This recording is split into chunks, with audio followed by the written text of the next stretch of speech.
Alright, today we're going to be reviewing Spore for the PC and Mac.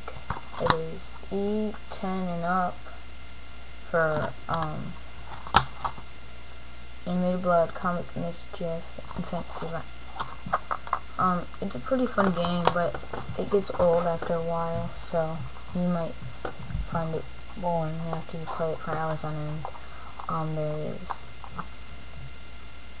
like about 6 stages. There's the I can't remember all of them.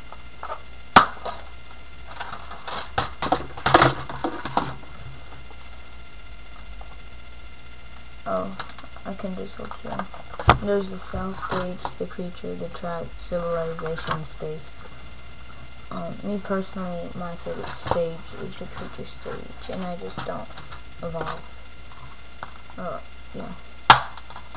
Spaceships and stuff. It's a fun game, but it does take up a lot of memory, like 4 gigabytes or something like that.